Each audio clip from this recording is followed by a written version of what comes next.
Shri Ram centre performing art. मैंने कहा ये अपने काम की चीज़ लग रही। मैं वहाँ उतरा, चाची को भूल गया, जूते का फीता ऐसे खा रहे हैं तो हमको हंसी आती है, लेकिन जब हम बाद में सोचते हैं तो सेकंड वर्ल्ड वॉर का वो सीन है कि जब वो खाने के लिए नहीं है तो जूता खा रहे हैं, तो बाद में समझ में आता है कि कितनी बड़ी बात कह गए। इनका प्रोफाइल आया तो इनफैक्ट मैंने जैसे मैंने देखा फर्स्ट टाइम, मैंने कहा कास्टिंग डायरेक्टर जो थे इनको फाइनलाइज करो आप इस कैरेक्टर के लिए। मुझे कुछ नहीं पता, मेरी फिल्म के हीरो ये हैं, बट हम लोगों ने इसे ओनली 11 डेज में कंप्लीट किया है। गाने भी 11 दिन का विद सॉन्ग्स और 2-3 किलोमीटर तो हम लोग 3 किलोमीटर राउंड पैदल जाके भी हम लोगों ने शूटिंग की। नदी किनारे पहुंचने के लिए कोई गाड़ी भी नहीं जा सकती। ऐसा गाँव जहाँ पर मतलब मुझे ऐसा लग रहा था कि क्या फर्स्ट डे तो मुझे ऐसा लग रहा था हम कहाँ आ गए हैं, लेकिन पहली बार ऐसा हुआ था कि संजीव जी को क्राउड हटाने के लिए वहाँ पर बोलना पड़ा, शूटिंग बंद हो गई है। Very interesting. मेरी तो एक ही हीरोइन थी, आज भी है और हमेशा रहेगी, जूही चावला। जूही चावला बिल्कुल। वो मुझे बहुत, दीवारों के पीछे और दरवाजों के पीछे उनके फोटो लगे होते थे। वो नहीं बिठाया, साइकिल और बैल पे भी बिठाया, बैलगाड़ी पे बैठे ना। अच्छा बैलगाड़ी पे तो पूरा बोलो ना। मैं उतर के आया और जो बजा रहा था पे पे पे पे पे पे उसने पकड़ लिया, नेक दे के जा, पैसे दे के जा। उसको लगा सच में शादी हो गई। वो 4 दिन तक माला लेके घूमते रहे कि बल्लू कब जीतेगा, सच में, कि बल्लू कब जीतेगा और कब उसके गले में डालना कुश्ती। ये प्यार है उनका। रोज सुबह सुबह कहाँ से, कम से कम 10 किलोमीटर दूर सिकंदरा से वो माला लेके आते थे पैदल चल के। सावित्री जी, कहिए ना। हम आपके लिए कुछ लाए हैं। अच्छा, पहले आंखें बंद कीजिए। काला है, पहले हमको ये बताइए। पहले आंखें तो बंद कीजिए आप, फिर दिखाएंगे तुमको। अच्छा ठीक। हाथ आगे कीजिए। अब हाथ काहे के लिए? आइए। ये तो कुछ बज रहा है।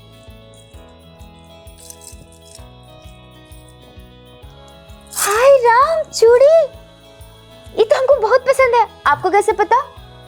हम तुम्हारे मन की बात जानते हैं। और आपको ये भी पता था कि हमको बजने वाली चूड़ी पसंद है? वो भी हमको मालूम है। बहुत सुंदर है। तुमको पसंद आई? बहुत। और अब हम इसको हमेशा अपने पास रखेंगे। तुम्हारे भैया आ रहे हैं, जल्दी आ जाओ। हाय राम, भागो।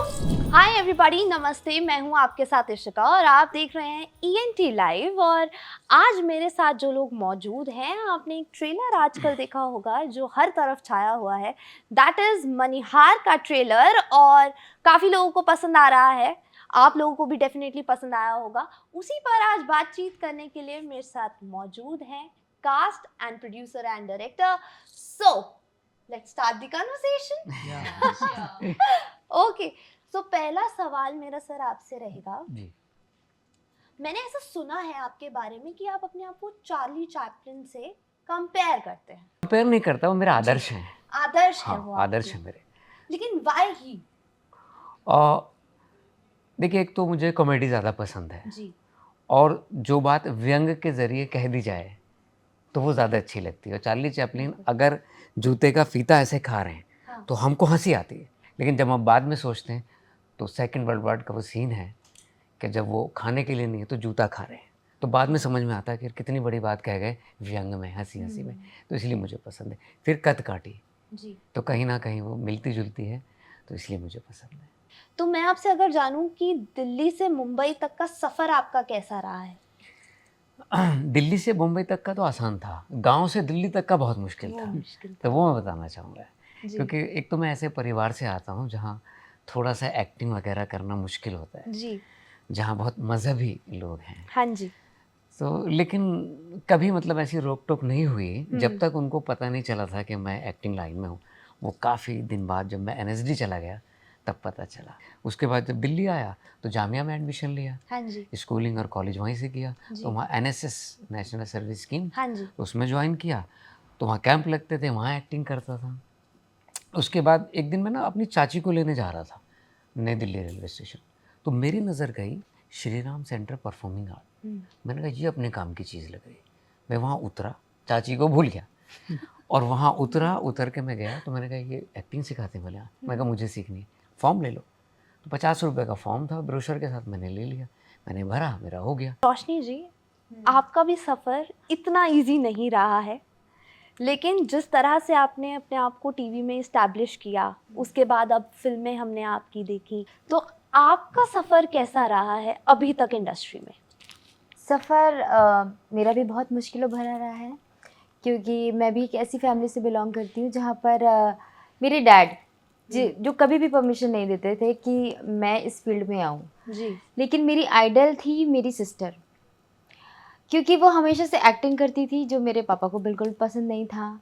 तो कहीं ना कहीं उन्होंने एक एक्शन लिया। बचपन में ही क्या था कि वो थिएटर वगैरह करती थी, मेरा कोई इंटरेस्ट नहीं था कि मैं एक्टिंग में जाऊँ, लेकिन उसको देखती थी तो वो बहुत डेडिकेशन के साथ करती थी चीज़ें। मुझे आज भी याद है कि जब मेरी सिस्टर की अगर मैं बात करूं, क्योंकि मैं उसको अपना आइडल मानती हूं, क्योंकि वो नहीं होती तो मैं नहीं होती यहाँ पर। संजीव जी, मैं आपसे जानना चाहूँगी, जी। मनिहार के लिए पहली चॉइस यही दोनों थे? ऐसा नहीं है, मतलब चॉइस तो पहली और आखिरी यही बने। हाँ जी। लेकिन इनसे पहले बहुत सारे ऑप्शंस मेरे पास में आए थे। जी। रोशनी से भी पहले कई सारे ऑप्शंस मेरे पास में थे, और बदरुल जी से पहले भी, मतलब अराउंड 50 ऑप्शंस मेरे पास थे। ट्रू कि 50 अराउंड मैंने मेल एक्टर्स को फाइनलाइज नहीं किया था, अराउंड 50। देन फाइनल हम लोगों ने सोचा कि नहीं यार, अभी राजपाल जी के साथ हम कंटिन्यू कर लेते हैं, because we were talking with him. But sudden एक लास्ट प्रोफाइल मेरे पास इनका आया, जो मेरे कास्टिंग डायरेक्टर थे, वो मेरे को कंटिन्यूसली प्रोफाइल्स भेज रहे थे। रीज़न सिलेक्ट ना करने का ये था कि कास्टिंग डायरेक्टर्स का क्या होता है, वो एक पैमाना रखते हैं। वो क्या सोचते हैं कि हीरो आपका हैंडसम होगा, टॉल होगा, बट क्या है कि वो मुझे चाहिए ही नहीं था, कि कहानी वैसी है ही नहीं। इनका प्रोफाइल आया तो इनफैक्ट मैंने जैसे मैंने देखा फर्स्ट टाइम, मैंने कहा कास्टिंग डायरेक्टर जो थे, इनको फाइनलाइज करो आप इस कैरेक्टर के लिए। मुझे कुछ नहीं पता, मेरी फिल्म के हीरो ये हैं।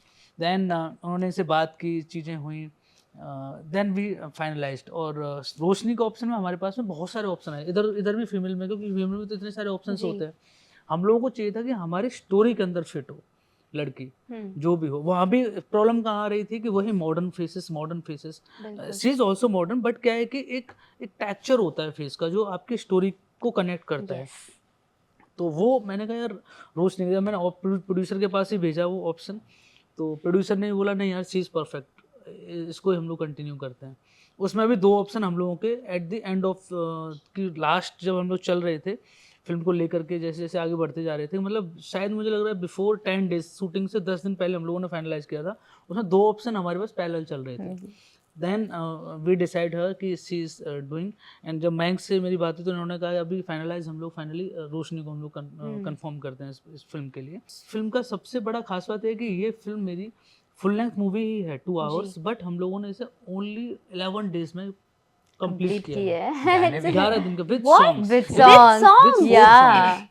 तो हम लोगों के लिए ये सबसे इसके लिए तो एक क्लॉज बनता है आप लोगों के लिए, लिटरली वेल डन।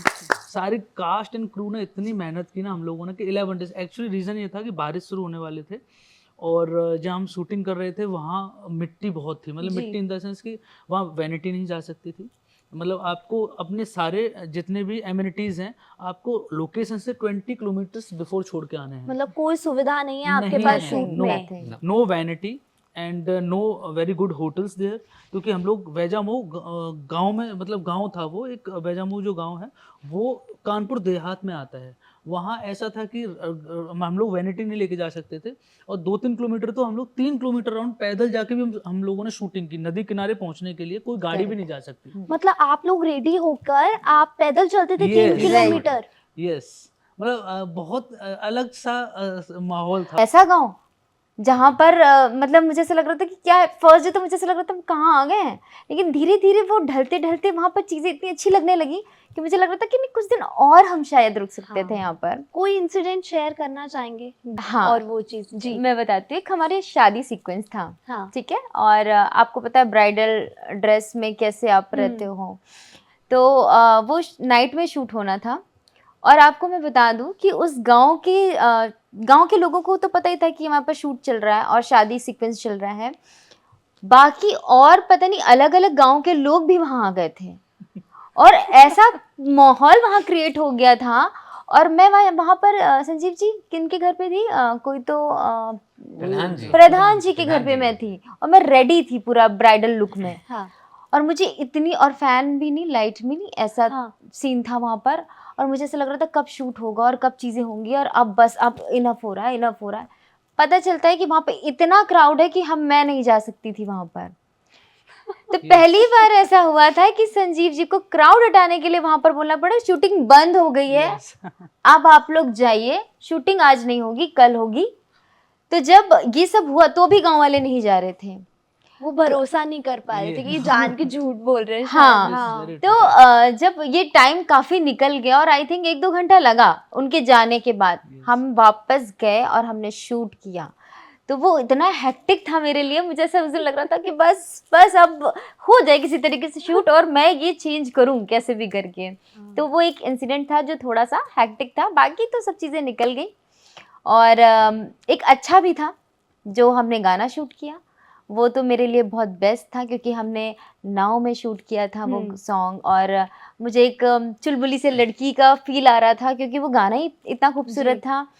उसमें लहंगा पहना और झूला झूलना, और बदरुल जी साथ में थे, झूले पे हमने एंजॉय भी काफ़ी किया। बिल्कुल। अच्छा, मैं आपसे जानना चाहती हूँ, आपने कई फिल्मों में काम किया है, कई एक्टर्स के साथ काम किया है, कभी आपने ये सोचा है कि ऐसी कोई एक आइडल हीरोइन मैं इसके साथ रोमांस करना चाहता हूँ? अरे इसमें हंसने की क्या बात है? ये हमें भी जानना है एक्चुअली। Very interesting. मेरी तो एक ही हीरोइन थी, आज भी है और हमेशा रहेगी, जूही चावला। जूही चावला। वो मुझे बहुत, दीवारों के पीछे और दरवाजों के पीछे उनके फोटो लगे होते थे, और वो दो चोटी बांधती थी ना। हाँ। कई बार मैं अपनी वाइफ से कह देता हूँ 2 चोटी बांध लीजिए। वाइफ है जूही चावला, जूही चावला। सच बात है, लेकिन फिर भी एक वो शुरू से ही था उनके लिए, जूही चावला जी वो के लिए। अभी भी है, अभी भी दिख रहा है, वो शाय हो रहा है वो। अभी भी है, लेकिन कोई और ना सुन लेंगे। क्यों नहीं सुनेंगे? जूही चावला खुद सुनेंगी। हाँ, वो खुद सुनेंगी, नहीं घर पे कोई ना सुन ले। तो वो थी, हाँ अभी भी है, अभी भी है। बहुत पसंद थी मुझे, बहुत पसंद थी। मतलब मैं चाहता था कि मेरी जो बीवी हो वो ऐसी हो। ओहो। अब तो आप यही रुक जाइए, मैं कहूंगी आज रात घर मच जाइए। कभी स्टार्टिंग डेज में, इनिशियल डेज में, कभी ऐसा आपने सोचा था कि यार जब मैं बॉलीवुड में एंटर हूँ, तो जैसे आज स्टार किड्स की एंट्री होती है कि हाँ ये आने वाला है और रिवील नहीं होता फेस, और मतलब तमाम चीजें की जाती हैं, कभी ऐसा अपना बॉलीवुड डेब्यू प्लान किया था आपने?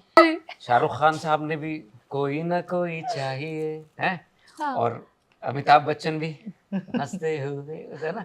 तो इस तरह से पूरा दोनों मैं ऐसी बाइक पे, चारों तरफ लड़के होंगे, लड़के होंगे, वो बाइक पे होंगे, मैं ऐसे एंट्री करूंगा, वो मेरा ड्रीम था शुरू से। या फिर घोड़े पे, घोड़े पे, हीरो घोड़े पे आ रहा है, पगड़ी वगड़ी बंधी हुई, मतलब वो शायद वो था मेरे अंदर खुदा गवाह का एक इमेज। हाँ। तो वैसे घोड़े पे आ रहा है, वो घोड़े हीरोइन मुझे को बहुत बचा पसंद रहा है। बचा रहा है, डाकुओं से बचा रहा है हीरो। तो वैसा एक चलता था, लेकिन एक सपना तो हमेशा था कि एक बार विलन और एक बार हीरो जरूर करूँगा। उसका शुक्र है कि दोनों मनोकामना तो पूरी हो, सर ने हीरो बना दिया। हाँ। सर लोगों ने। और एक हमारे और डायरेक्टर हैं राजेश तशरीवर, उनकी फिल्म है दाहिनी दविज, उसमें मुझे विलन बना दिया, मेन विलन हूँ, विच हिंटिंग पे फिल्म है, उसके बारे में जब वो आएगी तब बात करेंगे। तो ये सपने तो पूरे हो गए। हाँ, ये शायद अगली फिल्म, इन्होंने वो सपना पूरा मेरा नहीं किया, मैं घोड़े पे बाइक पे हूँ, साइकिल पे साइकिल में बिठा दिया, वो नहीं कराया। साइकिल और बैल पे भी, घोड़े पे भी बैठे हो। गाड़ी पे बैठे ना। अच्छा, बैलगाड़ी पे। बैल क्या बोलो ना, पे बिठा बैल पे बैठ के आ रही है। और बैल पे बैठ के कौन सा दूल्हा आता है? घोड़े पे घोड़े पे बैठा है। शादी, क्योंकि अपनी शादी में हमारे यहाँ होती नहीं है, घोड़ी वोड़ी पे नहीं बैठते। हाँ, तो उसमें अच्छा एक किस्सा जो आपने इनसे जी जी पूछा था, जी कि बताइए। वो क्या हुआ था शादी में, बताता हूँ। हाँ। मैं उतर के आया और जो बजा रहा था पे पे पे पे पे पे, उसने पकड़ लिया, नेक दे के जा, पैसे दे के जा। उसको लगा सच में शादी हो गई। 2-3 बार रिटेक हो गए, हर बार मुझे पकड़ने से।